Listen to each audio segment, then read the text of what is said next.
Manufacturing industries. Manufacturing industries is the fourth chapter of the night. It is 6 a.m. 6:45 7 तक खत्म हो जाएगा. What is manufacturing? Manufacturing क्या होता है? Manufacturing is basically the production of goods in from raw material to more valuable products. It's called manufacturing. Paper is manufactured from wood. Sugar is manufactured from sugarcane. Iron and steel. हाँ, iron and steel from iron ore and aluminium बनता है bauxite से. And secondary activities में ये सब चीजें आती हैं. And economic strength of a country is measured by the development of the manufacturing industry. जितनी ज़्यादा manufacturing industry उतनी ज़्यादा economic strength. Importance of manufacturing. Importance के अंदर आ जाते हैं 1 2 3 4 5 6 points. 6 points है. भैया देखो, 6. एक है चैप्टर का पॉइंट की मॉडर्न इंडस्ट्री, मॉडर्नाइजिंग एग्रीकल्चर. ठीक है. Backbones of our economy. Modernising agriculture, backbones of our economy, industrial development, है ना, eradication of poverty and bringing down regional disparities, export of manufacture, export expands the trade and commerce, transform their material into a wide variety of finished goods whose values are prosperity, and the agriculture industries are not exclusive, but they move hand in hand. Agro industry have been a more major boost to the agriculture by raising its productivity, and fertilizer, irrigation pump, insecticide, pesticide, plastic, PVC, machine and tools, इन सब से agriculture industry का भी बहुत ज़्यादा फायदा हुआ है.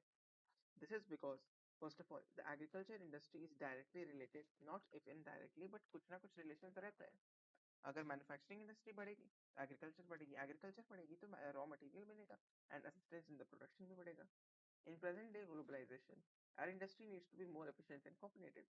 Self sufficiency is not alone enough. हम लोगों को सिर्फ अपनी क्वालिटीज और नीड्स नहीं पूरी करनी है, हम लोगों को इम्पोर्ट ओवर एंटायर वर्ल्ड भी पूरा करना है. इंटरनेशनल मार्केट के लिए compete करना करेगा. Then only we will be able to compete. Classification of industries. देखो यहाँ पे है ना, यहाँ पे है एक एक्चुअली 10 10 डिविजन है. रॉ मटेरियल्स पे देख लो, 2 डिविजन है, agro and mineral. Agro basically हो जाएंगी जो फार्मिंग से मिलती है, मिनरल हो जाएंगी जो मिनरल्स. मेन रोल पे आ जाते हैं. बेसिक एंड कंज्यूमर हो जाती है. बेसिक होती है बेसिकली रॉ मटेरियल का मैन्युफैक्चर करने के लिए, और कंज्यूमर होती है डायरेक्ट वो मशीन को रिफाइन करके कंज्यूमर्स तक पहुंचाना, जैसे sugar, toothpaste, paper, sewing machine.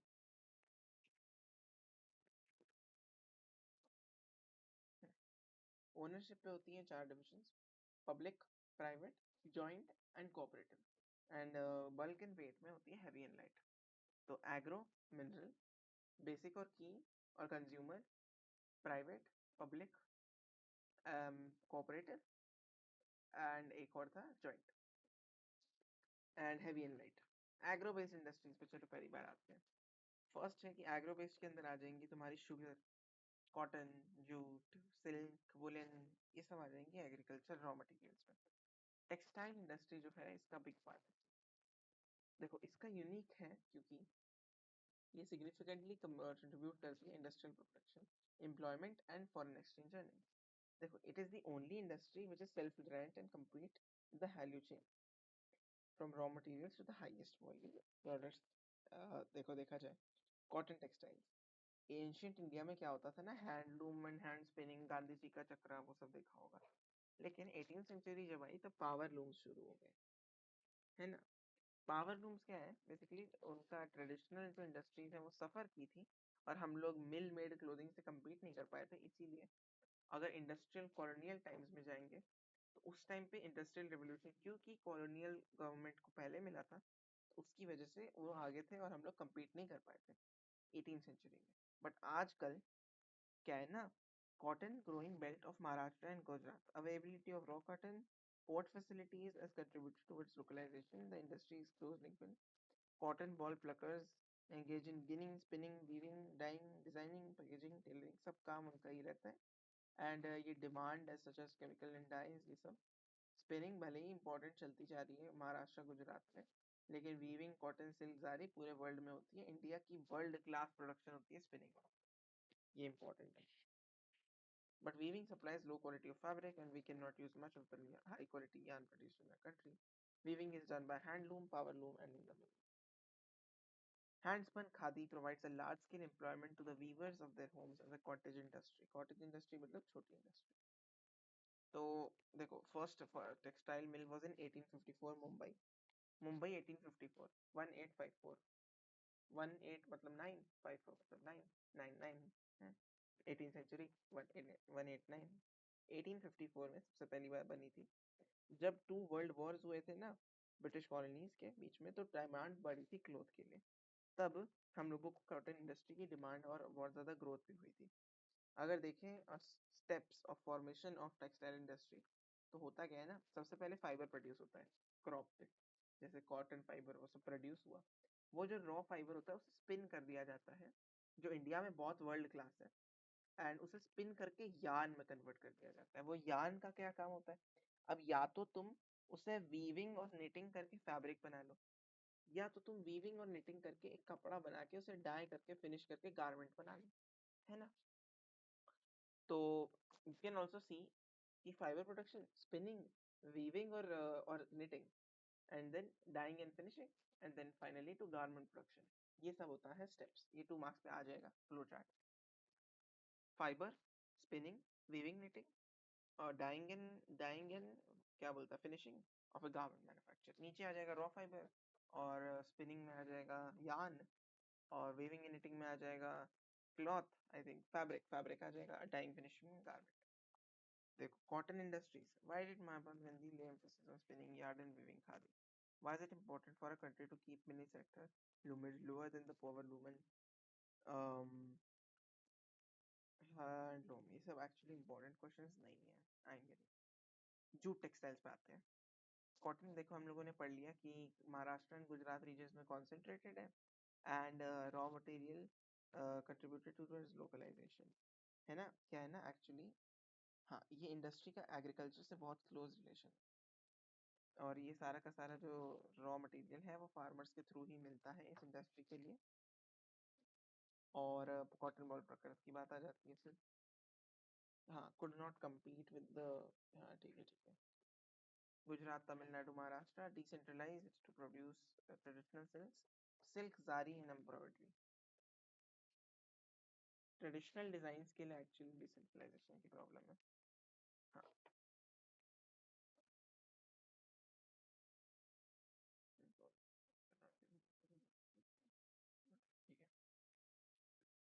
Jute textile. India is the largest producer of jute and jute goods after Bangladesh. मतलब फर्स्ट पे नहीं है, सेकंड पे. क्योंकि एक्चुअली क्या है ना, सारी की सारी जो मिल्स हैं वो वेस्ट बंगाल में लोकेटेड है, और हुगली रिवर बैंक के साथ है जो नैरो बेल्ट में जाती है. एक्चुअली ये उधर जाओगे ना बांग्लादेश साइड पे, हुगली रिवर के आसपास तुम्हें 3-4 मिल्स मिल जाएंगी इसकी. Jute textiles India second largest producer, and it stands as the basically it's a very important industry which is used in production of gunny bags, है ना. ये और देख लो कि 1855 में रिशरा जब था 1855 में, तब फर्स्ट जूल में ट्रेनिंग थी कोलकाता में. वेस्ट बंगाल, कोलकाता वेस्ट बंगाल एरिया में ही जूट उगता है, क्योंकि वहां पे पहली बार हम लोगों ने पिछले चैप्टर में पढ़ा था एग्रीकल्चर में कि जूट के लिए क्या कंडीशंस चाहिए रहती है. इसीलिए हम लोगों ने यहाँ पे किया है. और 3/4 of the jute producing area went to Bangladesh. 1947 में एक्चुअली ये हुआ था. वो 3/4 जो मिल थी इंडिया की वो सारी की सारी उसमें चली गई थी बांग्लादेश. एंड क्यों हुगली बेसिन पे रखा गया है उस तरफ? क्योंकि first of all jute producing areas ही वहीं पे हैं, तो इंडस्ट्री भी वहीं पे होंगी. इनएक्सपेंसिव वाटर ट्रांसपोर्ट भैया, वहाँ पे सीधा सीधा पानी है, डेल्टाइक रीजन है. Good network of railways, ports भी हैं वहाँ पे, रोडवेज भी हैं, वाटरवेज भी हैं. abundant water for processing of raw wood, cheap labor from West Bengal and adjoining states of Bihar, Odisha and Uttar Pradesh. Kolkata is a large urban center. So important points लिख लो. Proximity of jute producing areas, inexpensive water transport, good network of railway, roadways and waterways, abundant water from processing raw wood, cheap labor from this. Kolkata as a large urban center provides banking, insurance and this. तो अगर तुम्हें jute के ऊपर points लिखने हैं ना, तो यहाँ पे तुम्हें 5 पॉइंट्स मिल गए. एक पॉइंट हो गया कि जूट एग्रीकल्चर भी वहीं पे होता है, पहला पॉइंट। दूसरा है प्रॉक्सिमिटी, हाँ दूसरा है वाटर, वाटर सप्लाई, सीधा सीधा वही फ्लड प्लेन है। तीसरा good network of transport, good transport network, है ना। फोर रॉ मटेरियल, हाँ ठीक है, abundance of water for processing jute, cheap labour, और फाइनली कि कोलकाता इज अ गुड, क्या बोल सकते हो, industrial modern city, urban centre. Sugar industry आते हैं, और चलो जूट समझ गए, जूट वहां पे होता है, एंड कॉटन समझ गए, कॉटन यहाँ होता है, ठीक है। ऑपोजिट शुगर आ जाते हैं। India as the second and first is in this, ठीक है, India is the second producer of sugar, I think after Brazil था, and it is but the highest producer of gur and khandsari. भैया ये गुड़ और खांडसारी क्यों प्रोड्यूस करती है इंडिया, क्योंकि यहीं पे खाते हैं ज्यादातर, वहाँ पे लोग खाते नहीं है। लेकिन this industries material is bulky and in haulage the sucrase content reduces. होता क्या है ना, ये जो शुगर केन होता है ये सब बहुत बल्की होता है, तो जब इसका ट्रांसपोर्ट हो रहा होता है तो इसका शुगर कंटेंट और सुक्रोज कंटेंट रिड्यूस हो जाता है। इसीलिए क्या करते हैं ना, ये मिल्क को जहाँ पे उगाया जाता है वहीं पे रखते हैं। तो शुगर कहाँ, शुगर केन कहाँ उगता है, उत्तर प्रदेश, वेस्टर्न उत्तर प्रदेश। तो इसकी मिल्स भी उत्तर प्रदेश, बिहार, महाराष्ट्र रीजन में ही रहती है। 60% of the mills are in Uttar Pradesh and Bihar, क्योंकि इंडस्ट्री सीजनल है, वैसे ही ideally suited in the cooperative system. Why seasonal industry और कोऑपरेटिव सेक्टर में क्यों है? एक्चुअली होता क्या है ना, अगर कोई इंडस्ट्री सीजनेबल होती है, तो अगर वो मान लो कि जैसे जब वो प्रोड्यूसिंग सीजन में नहीं है, तो एक दूसरे के साथ कोऑपरेट करते हैं और बहुत बड़ा रिजर्व बनता है, just in case in non seasonal time वो जो शुगर है वो तभी भी अवेलेबल है। Next comes the tendency of mills to shift to the concentrate of southern and western states because of higher sucrose content.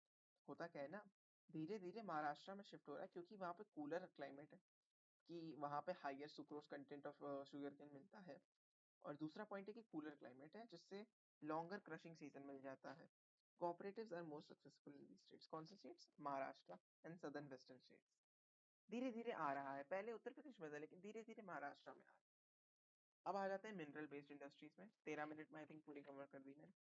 यहाँ पे इंपॉर्टेंट जगह एक बार याद कर लेते हैं, डेट्स थी 1854 Rishra first cotton mill, and Kolkata में क्या था डेट, 1968 था I guess, oh sorry 1855 at Rishra Kolkata.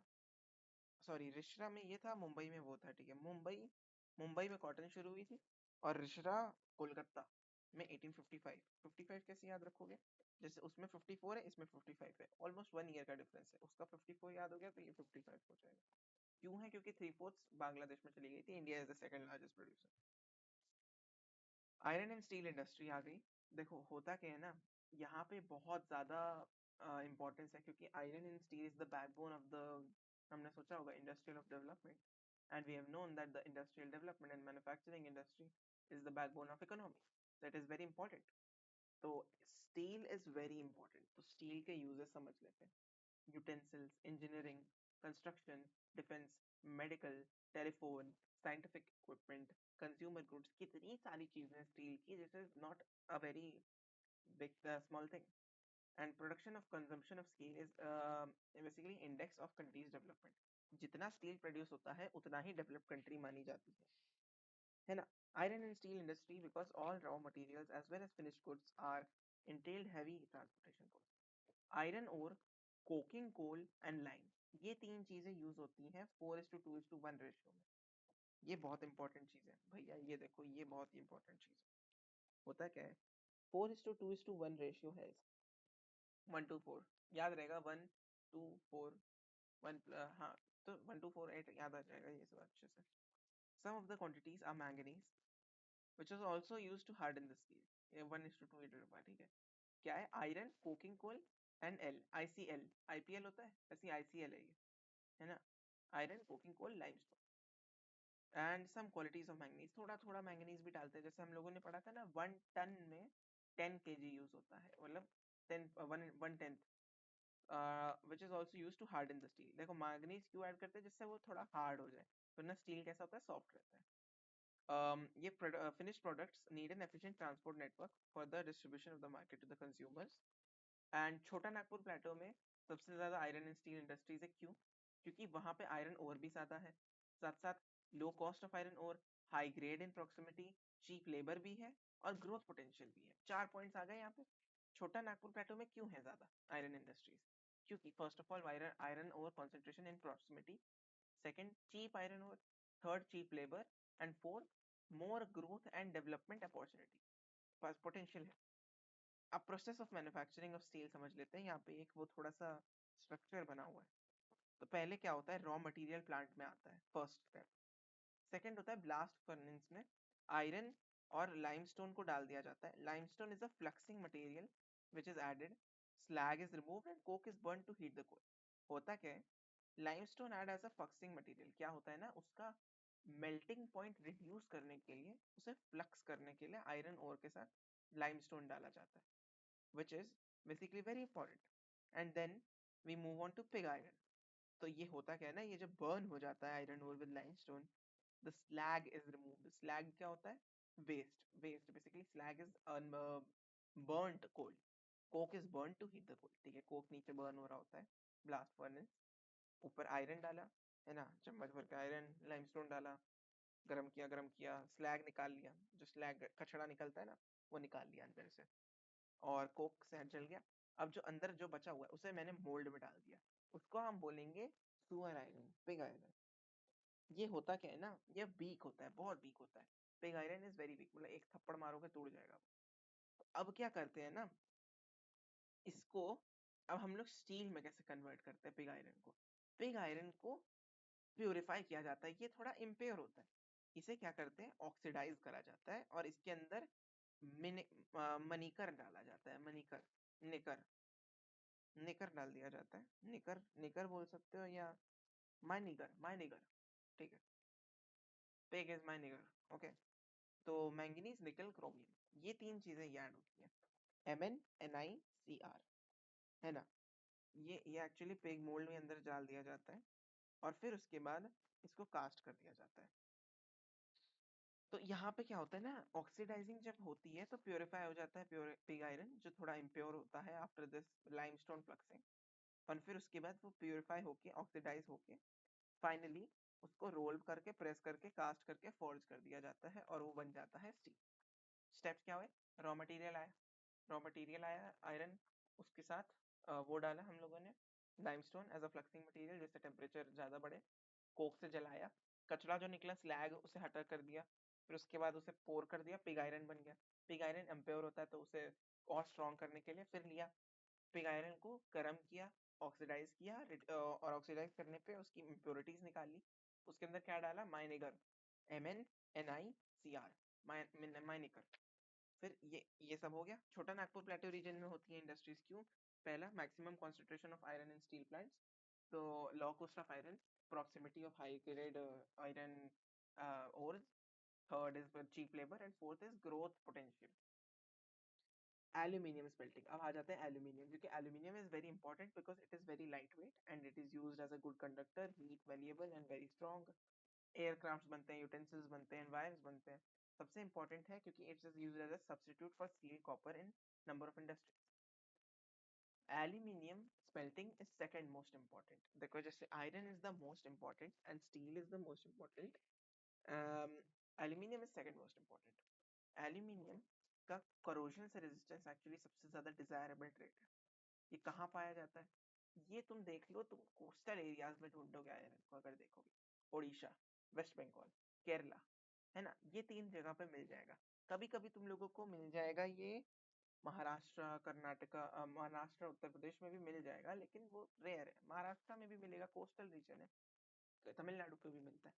Coast देख लो, ईस्टर्न कोस्ट देख लो, वो पूरा एरिया है, ईस्टर्न कोस्ट में ही हिलती है ये मेटल इंडस्ट्रीज। तो वाई, क्योंकि वहां पे बहुत सेडिमेंटेशन होता है। देखो bauxite is the raw material, raw material bauxite होता है। बहुत बल्कि रेडिश कलर का होता है बॉक्साइट, तो कलर यहाँ पे डिस्क्रिप्शन लिखा है। Raw material should be in the smelter is very बल्कि रेडिश कलर, फ्लोचार्ट दिया हुआ है। Regular supply of electricity and assured source of raw material at the minimum cost are the two prime factors of the location. देखो factor उसमें हम लोगों ने पढ़े थे, यहाँ के दो फैक्टर्स हैं, दो फैक्टर्स हैं एल्यूमिनियम इंडस्ट्री के। वो है पहला कि सप्लाई ऑफ इलेक्ट्रिसिटी अच्छी होनी चाहिए, दूसरा कि मिनिमम कॉस्ट रॉ मटेरियल की। ये लोकेशन डिसाइड करती है प्राइम फैक्टर्स।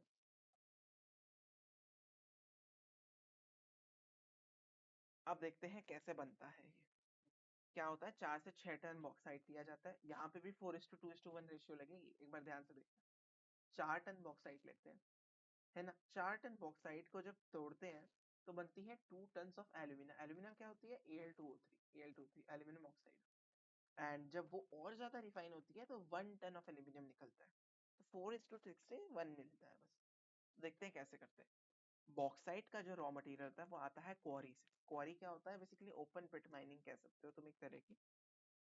इसे हम लोग रेलवे या शिप से लेके आते हैं एक इंडस्ट्री में। उसे क्या करते हैं, सबसे पहले बॉक्साइट को क्रश किया जाता है और उसके अंदर जो एल्यूमिना होता है, सिलिकॉन के फॉर्म में भी मिलता है, ऑक्साइड के फॉर्म में भी मिलता है, उसे हम लोग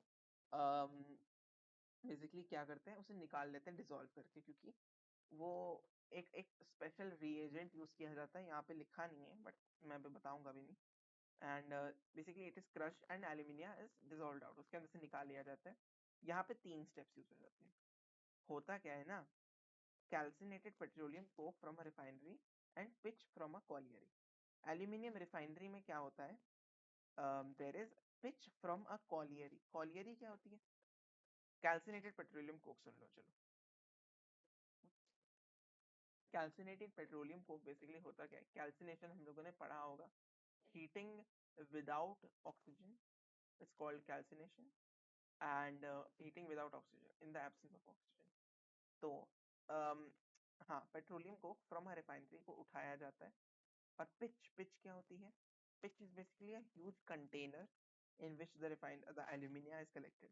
अब होता क्या है ना, क्रायोलाइट। क्रायोलाइट क्या होता है, एक फॉर्म ऑफ मेटल होता है, एक बार मेरे को देखने दो। Cryolite is the rare mineral that is used to extract aluminum from alumina. ठीक है, process of manufacturing of aluminum industry. हाँ, extracting alumina, caustic soda, whole Herod person, smelting oxygen in the alumina, casting that. Okay, mixed with caustic soda, study is cooled. हाँ, calcinated petroleum को colliery क्या होता है, pitch from colliery meaning क्या होता है, waste to collect a polymer that is used in the aluminum. हाँ, it's a polymer. Pitch from a colliery. अच्छा, कोल टार होता है एक तरह का। It is used for smelter. अच्छा, गर्म करने के लिए होता है। Cryolite is added as charge as an electrolyte. molten aluminum is produced, cools and shaped. ore is purified in the small units of blood. ठीक है, अच्छा, ओके, नाइस। तो बॉक्साइट को ट्रांसपोर्ट करके क्रश करके डिसॉल्व एल्यूमिना निकाला जाता है, उसको शिप टू स्मेल्टर। स्मेल्टर में उसको प्योरीफाई किया जाता है पिच और कैल्सिनेटेड पेट्रोलियम कोर्स के साथ, कार्बन यूज करके। और फिर उसके अंदर क्रायोलाइट डाला जाता है to add charge as an electrolyte. फिर उसके बाद उसे मोल्टन एल्यूमिनियम ऐड किया, प्रोड्यूस किया जाता है। उतना ज़्यादा इंपॉर्टेंट नहीं है, टर्म्स याद कर लो। Calcinated petroleum coke, pitch from colliery, cryolite and electricity देखो कितनी दी जाती है, 18,600 kilowatt hour per ton. 18,600, 186, 18600, 18600, 18600 kilowatt hour per ton. यहाँ पे देखो, ये है ना, ये बहुत इंपॉर्टेंट इंडस्ट्री है, ये आ जाती है एल्यूमिनियम। ठीक है, अब आ जाते हैं chemical industries. Chemical industries are the fast growing and diversifying industries, and it comprises of both small scale manufacturing units and rapid growth has been seen in both inorganic and organic sector. अब देखते हैं inorganic and organic क्या हुआ. Inorganic में आ जाता है basically जिसमें carbon नहीं होता है, सल्फ्यूरिक एसिड्स, पेस्टिसाइड्स. देख लो, sulphuric acid, synthetic fibers, plastics, adhesives and paint, nitric acid, alkaline, soda ash, glass, soap, detergents, caustic soda, ये सब ऑर्गेनिक में आ जाता है. तो बहुत सारी इंडस्ट्रीज हैं. ऑर्गेनिक में पेट्रोकेमिकल्स आ जाते हैं, ये सब इनऑर्गेनिक था. यहाँ पेट्रोकेमिकल्स आ जाते हैं ऑर्गेनिक में. And drugs, pharmaceuticals. तो organic chemical plants are located near oil refineries, क्योंकि oil is the source of carbon nowadays. And the chemical industry is its own is the largest consumer. अच्छा, is its own largest consumer. And basic chemicals undergo processing that produce. हाँ, देखते हैं ना, basic chemicals ही produce होते हैं और वही basic chemicals chemical industry खरीदती है इंडस्ट्रियल एप्लीकेशंस के लिए और केमिकल्स बनाने के लिए. Fertilizer industry is a by product of this chemical industry. Let's discuss. Fertilizers में या तो याद रख लेना, एनपीके याद रख लेना और डैप याद रख लेना. NPK, DAP, DAP NPK. Nitrogenous fertilizers, mainly urea, phosphatic acid fertilizers and ammonium phosphate, DAP. Complex fertilizers have a complex of NPK, and potash is entirely imported. Our country does not have any commercial uses of potash and potassium compounds in any form. देखो, हमारी country में कोई भी potassium के reserves नहीं है, इसीलिए हम लोग उसे पूरा इंपोर्ट करते हैं. ग्रीन रेवोल्यूशन के बाद ये सब बहुत ज्यादा एक्सपैंड हो गया था गुजरात, तमिलनाडु, उत्तर प्रदेश वाली एरिया में. और हम लोग देख सकते हैं कि फर्टिलाइजर प्रोडक्शन केरला और इन सब का half towards half of the fertilizer production. हाँ, ये सब डिस्ट्रीब्यूट हो गया था. क्या है? डैप याद कर लो, ammonium phosphate, nitrogenous fertilizers, NPK याद रख लो, और फिर ग्रीन रेवोल्यूशन वाला पॉइंट याद रख लो, और ये याद रख लो कि पोटैश जो आता है वो पूरा इंपोर्ट हो गया. Next is the cement industry. Cement industry में क्या है ना, ये थोड़ी उससे रिलेटेड है जो हम लोगों ने पढ़ा हुआ है ना, लाइमस्टोन, सिलिका एंड जिप्सम, ये सब बहुत इंपॉर्टेंट होती है. इसमें क्या क्या चाहिए रहता है देखो. इसमें coal and electric power is needed apart from rail transportation. बस तीन चीजें चाहिए, coal, electric power and rail transportation. India में बहुत इंपॉर्टेंस है ये सीमेंट इंडस्ट्री का, वेदर इट्स फॉर कंस्ट्रक्शन और अदर कमर्शियल एस्टैब्लिशमेंट. ये बहुत bulky and heavy raw materials चाहिए रहते हैं, लाइमस्टोन जैसे. एंड इसे बहुत ज्यादा ट्रांसपोर्ट करा जाता है, लेकिन इन इंडस्ट्रीज को स्ट्रेटेजिकली लोकेट किया जाता है गुजरात जैसी एरिया में, जहाँ पे suitable access to the gulf countries भी है, और साथ साथ हाई कॉन्सेंट्रेशन ऑफ लाइमस्टोन वो सब भी मिल जाता है क्योंकि कोस्टल एरिया है. अब आ जाते हैं ऑटोमोबाइल इंडस्ट्री. ऑटोमोबाइल इंडस्ट्री में भी स्टील का रोल आ ही जाता है एक तरफ से. और कार मैन्युफैक्चरिंग, साइकिल, स्कूटर, गाड़ी, ये सब जो है ये न्यू स्टिमुलेटेड डिमांड है. एंड ये जो है ना, ये industry is a healthy growth of the industry has been led by the stimulation of vehicles in the market. Delhi, ये सब बेसिकली बिग सिटीज लिख दो, मुंबई, दिल्ली, गुरुग्राम, हरियाणा, पंजाब. पंजाब नहीं, लखनऊ लिखना. अब आईटी एंड इलेक्ट्रॉनिक्स पे आते हैं. क्या है ना, देखो, आईटी एंड इलेक्ट्रॉनिक्स में जैसे ही आईटी का नाम दिखेगा तुम बेंगलुरु याद कर लेना. Bengaluru is the electronic capital of India. Cellular, telecom, telephone exchanges, radar, computer devices, phones, इन सब की मैन्युफैक्चरिंग बेंगलुरु पे टॉप जाओ. A major impact on this industry has been in the employment generation. देखो, सबसे बड़ा काम है ना आईटी इंडस्ट्री का, employment. A major impact has been on the employment generation. The continuing growth and the hardware of the software is the key of the success of the IT industry. Regular continuing growth of hardware and software. This is the key contributor. अब now एक बार revise कर लेते हैं, ठीक है. 29 minutes हो गए, I think 30 में हो जाएगा ये. Textile industry, cotton industry. Cotton industry के अंदर फ्यू पॉइंट्स है कि पहले हैंडलूम चलती थी, लेकिन ब्रिटिश गवर्नमेंट के द्वारा मिल मेड क्लोथिंग से compete नहीं कर पाए हम लोग, इसीलिए कमजोर पड़ गए थे. 1954 में सबसे पहली बार, सॉरी 1954 नहीं, 1854 में सबसे पहली बार मुंबई में बनी थी इंडस्ट्री. और 3/4 of the goods, I think drastically, 3/4 नहीं होगा यहाँ पर, ड्रास्टिक ट्रांसपोर्ट और हम लोगों को फायदा मिला था ब्रिटिश वॉर, वर्ल्ड वॉर 1 के टाइम पे, और हम लोगों को ग्रोथ मिली थी. कॉटन इंडस्ट्री क्यों इंपॉर्टेंट है, इसको strategically Maharashtra and Gujarat region में लोकेट किया गया है due to presence of raw material. Cotton industry actually आजकल ज्यादातर अगर देखा जाए सिल्क, जारी एंड एम्ब्रॉयडरी में बहुत अच्छी है. India is known for its world class spinning facilities. And अगर देखा जाए और आगे जाए तो वीविंग नहीं की जाती है due to rejection and quality.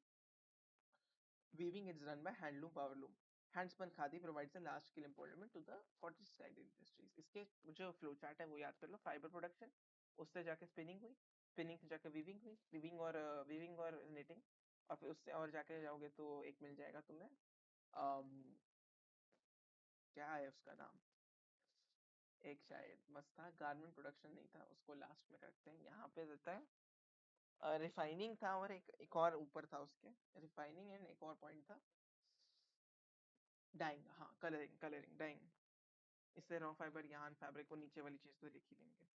Important है, ठीक है. जूट टेक्सटाइल्स देख लो. India is second largest producer after Bangladesh, क्योंकि 3/4 of the industry was transferred after the partition. 1955 में सबसे पहली बनी थी रिश्रा में कोलकाता की. और जूट इंडस्ट्री में आई थिंक इंडिया का बहुत बड़ा रोल है. और जूट इंडस्ट्री एक्चुअली देखा जाए ना तो बहुत हुगली रिवर के पास है, वेस्ट बंगाल की साइड में. तो वहां पे क्यों है, क्योंकि हुगली रिवर के पास वाटर रिसोर्सेज सबसे ज्यादा है. और जूट भी वहीं पे ज्यादा सर उगता है, चीप लेबर भी है, बिहार झारखंड जैसी एरिया आसपास से. और एक और पॉइंट था कि ट्रांसपोर्ट रीजन बहुत अच्छा है, वाटरवेज, रोडवेज एंड रेलवेज के through. Sugar industry. India stands at the world producer second place, but in the production of गुड़ and khandsari, India is first. क्योंकि शुगर इंडस्ट्री में होता क्या है ना, अभी उत्तर प्रदेश में प्रोड्यूस होती है तो शुगर सुक्रोज कंटेंट जो होता है शुगर का, वो धीरे ग्रेजुअली ड्रॉप हो जाता है ट्रांसपोर्ट के टाइम पे. तो और साथ साथ एक और पॉइंट था कि ये जो उत्तर प्रदेश के अंदर इंडस्ट्रीज है, इसीलिए 60% ऑफ मिल्स आ रही है उत्तर प्रदेश एंड बिहार. क्यों? क्योंकि वहीं पे सबसे ज्यादा शुगर केन होता है. लेकिन आजकल क्या देखने को मिल रहा है कि जो महाराष्ट्र जैसी स्टेट्स हैं, वहां पे केन प्रोड्यूस ज्यादा हो रही है, क्योंकि उसके अंदर हाईएस्ट सुक्रोज कंटेंट भी है, साथ साथ कूलर एटमॉस्फेयर भी है, जिसकी वजह से ग्राइंडिंग टाइम और ग्राइंडिंग पीरियड के लिए टाइम बढ़ जाता है. एंड कॉर्पोरेट सिस्टर, ठीक है, कॉपरेटिव सिस्टर से बनती है ये शुगर इंडस्ट्री, क्योंकि सीजनल क्रॉप है. अब जाते हैं मिनरल बेस्ड इंडस्ट्रीज में. Iron and steel. Iron and steel is the backbone of the economic. सबसे बड़ी बड़ी चीज है, ये सब लिख दो. कंस्ट्रक्शन मटेरियल है ना, मेडिकल एंड मशीनरी, इंडस्ट्रियल, सब कुछ कुछ उठा के लिख डालो. इसका production of the steel is directly connected to the economic growth of a country. And production of steel कैसे होती है? 4:2:1 रेशियो. किसकी? पहली है 4:2:1. आयरन और coking coal and lime.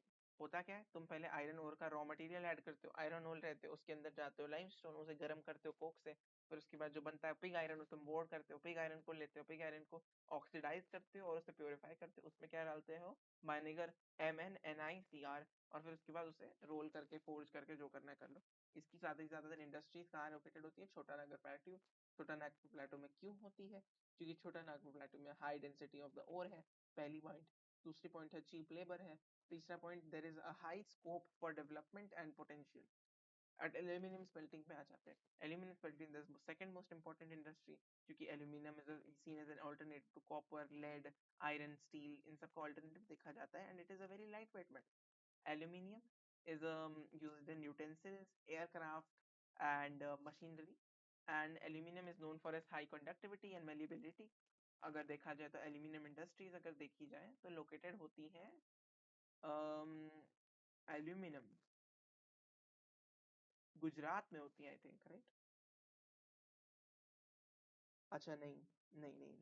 Odisha, Odisha waste Bengal, वही कोस्टल एरियाज जो मैं बता रहा था, कोस्टल एरियाज. बॉक्साइट. बॉक्साइट कैसा होता है? रेडिश बल्की मटेरियल होता है, and it is usually used. But जो बॉक्साइट होता है वो बेसिकली डायरेक्टली यूज किया जाता है आई थिंक, है ना? हाँ, directly used in the smelters. तो रेगुलर सप्लाई ऑफ इलेक्ट्रिसिटी चाहिए रहती है, और दूसरा चीज रहती है कि इसको एक good economically, strategically economically low prices of bauxite raw material. यहाँ का प्रोसेस बता देता हूँ. क्वारी से आता है बॉक्साइट, बॉक्साइट को पकड़ लिया जाता है. उसके साथ क्या किया जाता है? सबसे पहली चीज होती है, एक सेकंड डिस्कॉर्ड मैसेज आया.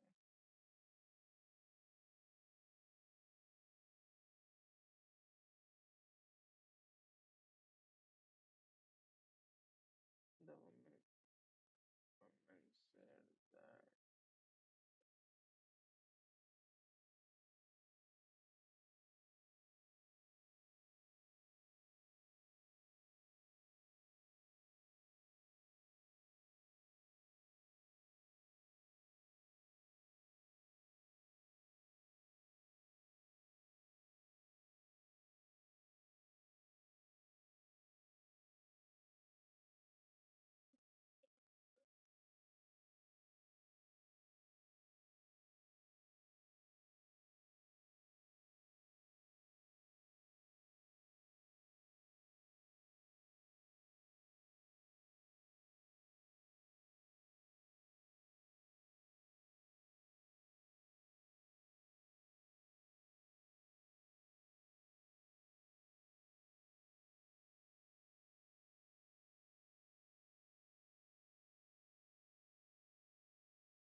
को पॉज कर दे रहा.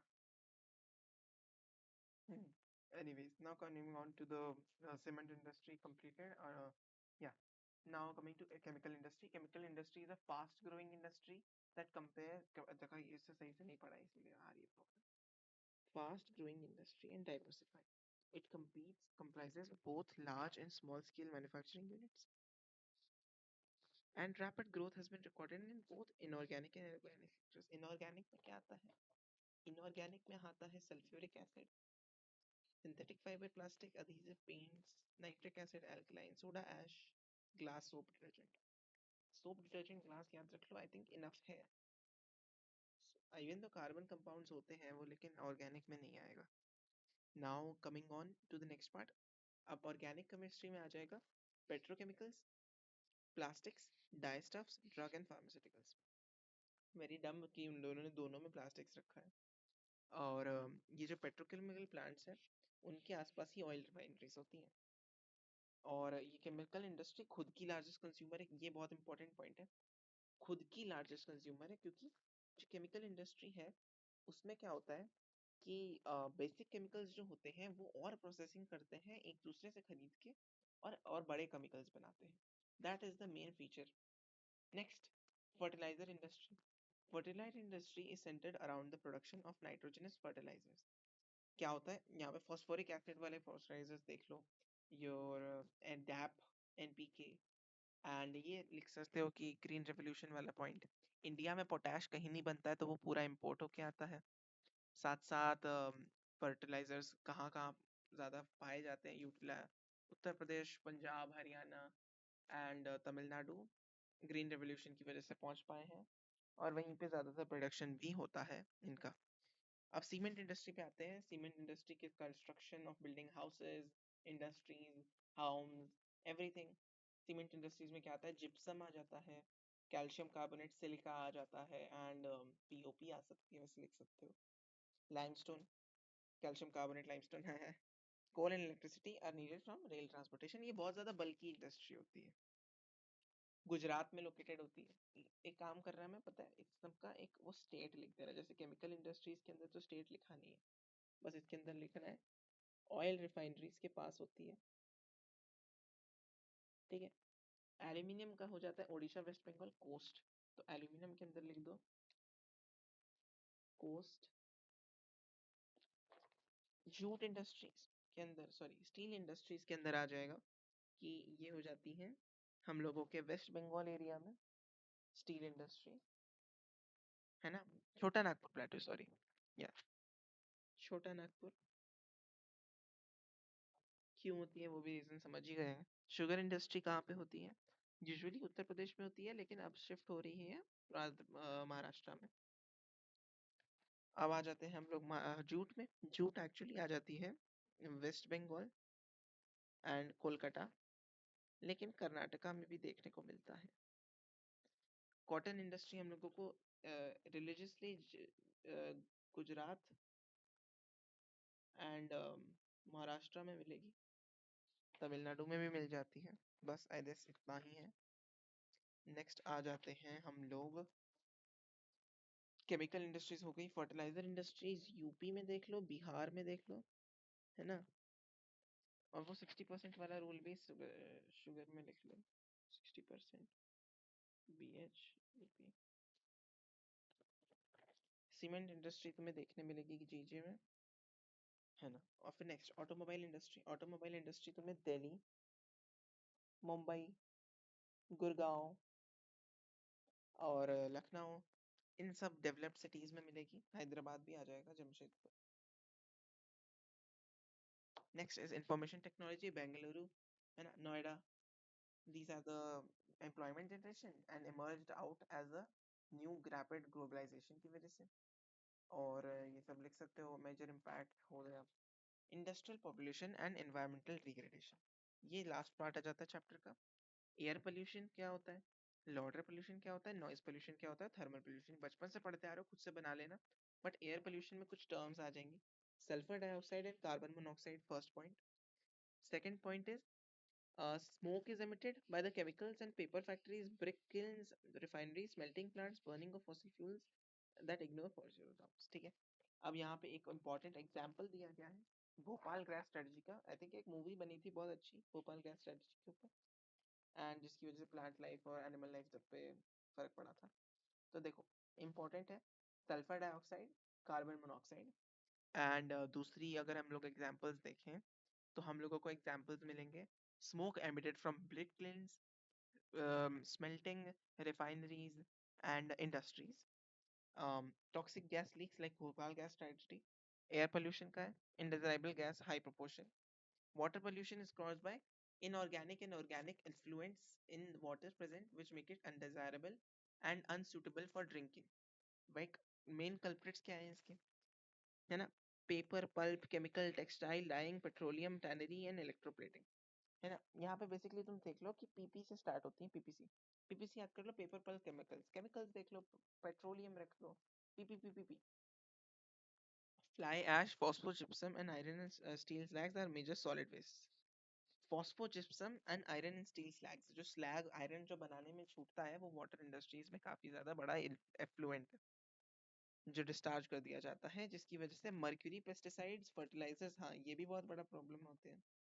थर्मल पोल्यूशन कहाँ से आता है भैया? गर्मी, न्यूक्लियर पावर प्लांट्स का वेस्ट जो होते हैं वो काफी ज्यादा प्रॉब्लम्स और कैंसर्स कॉज करते हैं। और dumping of waste on glass, ये सब की वजह से, गार्बर की वजह से सॉइल भी यूजलेस हो जाता है, सॉइल और ग्राउंड वाटर भी कंटामिनेट हो जाता है इसकी वजह से। नॉइज पोल्यूशन लिख सकते हो कि लोगों के कान खराब हो जाते हैं, हार्ट रेट और साइकोलॉजिकल इफेक्ट्स हो जाते हैं इलेक्ट्रिक ड्रिल्स की वजह से भी। इन्वायरमेंटल डिग्रेडेशन को कंट्रोल कैसे करना है? Minimizing use of water, harvesting of rain water, treating hot water and effluents before reusing them, है ना? Third, screening, grinding and flocculation in primary treatment by mechanical means, sedimentary secondary treatment by biological process and tertiary treatment by biological, chemical and process. Recycling भी होनी चाहिए, over drawing of ground water भी नहीं होनी चाहिए, है ना? Smoke को फैब्रिक फिल्टर्स के थ्रू क्लीन कर देना चाहिए, and machines should be fit with silencers to reduce noise pollution or use of earplugs and earphones. NTPC क्या होता है? National corporation for basically environmental management system. इनका काम होता है नेचुरल इन्वायरमेंट और वाटर, ऑयल, इन सब का कंट्रोल रखना। एंड इन लोगों ने क्या किया है, सीवेज ट्रीटमेंट प्लांट्स, है ना, ये लोग सर्टिफिकेशन देते हैं आईएसओ कोई भी इंडस्ट्री के चलने का, है ना? इन लोगों का काम क्या है? Optimum utilization of equipment and using latest technologies, upgrading existing, minimizing waste generation, providing green belts, reducing environmental pollution, ecological monitoring। environmentally काम करते हैं और green belts provide करते हैं। green belts क्या होती हैं? Basically areas where ecological balance should be made in order to increase the rate and by afforestation and early means। examples और questions कर लेते हैं पीछे के। What is manufacturing? Manufacturing is the process of converting raw material and goods into finished goods of more value and more basically processing। अगर starting में जाएंगे chapters में, हाँ, after processing from raw materials to valuable products, ठीक है। Second, name any three physical factors of the location of industry. Three physical factors of location of industry, एक होता है रॉ मटेरियल का सोर्स, एक होता है ट्रांसपोर्ट का सोर्स, और एक कह सकते हो लेबर से रिलेटेड हो सकता है, ह्यूमन कैपिटल से रिलेटेड हो सकता है, और सबसे इंपॉर्टेंट हो सकता है कि उसकी जो, हाँ यही है, आई थिंक तीन ही है। How are the answers for the 120? How are integrated steel plants different from mini steel plants? What problems do industries face? What recent developments are led to a rise in production capacity? ये actually मेरे को नहीं समझ आ रहा, steel plants का देखना पड़ेगा। Integrated steel plants यहाँ पे लिखा नहीं है, देखा, लिखा नहीं है ये तो। अच्छा, ये थोड़ा कंट्रोवर्शियल है।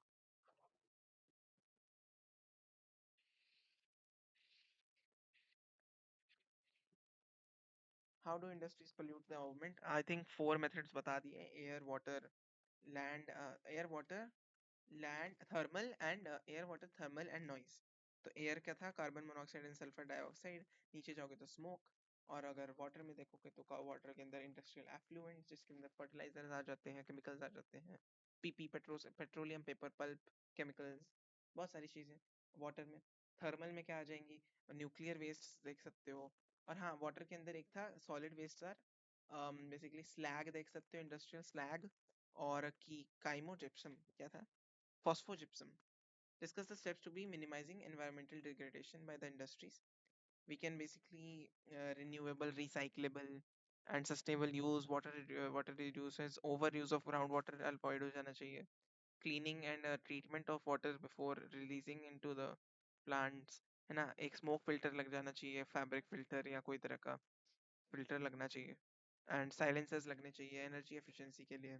बहुत सारी चीजें हैं, प्रोजेक्ट वर्क से सब करना नहीं है। आई थिंक चैप्टर खत्म हो गया, लाइफ लाइन्स आ नहीं रहा है। मैप पर कोई की अगली वीडियो।